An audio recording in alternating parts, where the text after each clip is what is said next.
ولې دا رقم یو چې هر سړی پر میډیا راته ودرېدي چې هر څه یې در خوله راوایستله موږ مور ورباندې وایي چې دی ټیک وایي.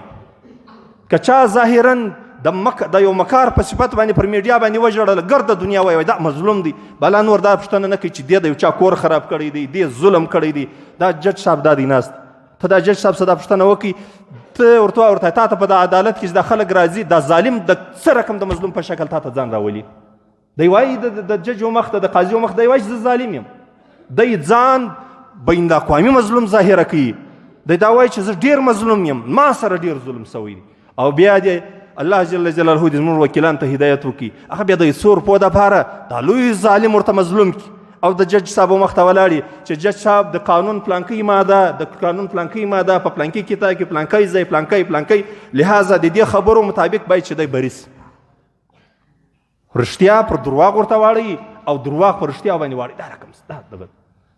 نو د الله رسول صلی الله علیه وسلم ځکه موږ د هر بې دینه او جاهله خبرو ته موږ په سرو سترګو باندې موږ منو، بس لکه غر سره ته ویل.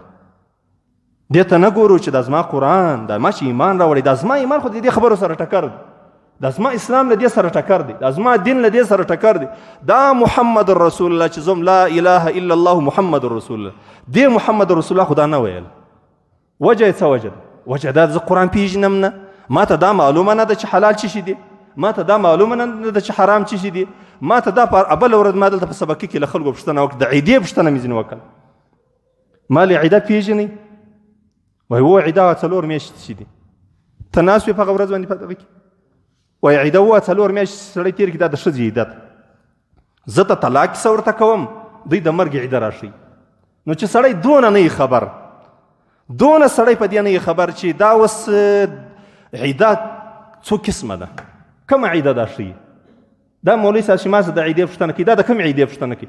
نو چې ته دونه جاهل یې، دونه ناپوه یې، دونه ناخبره یې، دونه دې له قرآن سره تعلق نشته، نو تا ته خو هر سړی چې پر میډیا باندې ودرېږي چې هر څه یې له خولې راوویستل ته بې منې، او پر میډیا باندې چې هر چا ځان مظلوم ظاهره کوي، خدای دې وکړي چې ده به د ګرده دنیا سره ظلم نه وي کړی. بس موږ وایي یاره والله دا سړی خو سم وایي، بس زم هغه پوسټ زم پسې شیروم، هغه زم پسې لایک کوم، هغه زم کمنټ کوم، همدا دې مظلوم دی. نور ماته دا دی نه دی معلوم چې دې سړي مخ ته څه کړي دي، د دې سړي پس منظر څه دی، دا ځای موږ ته نه دی معلوم.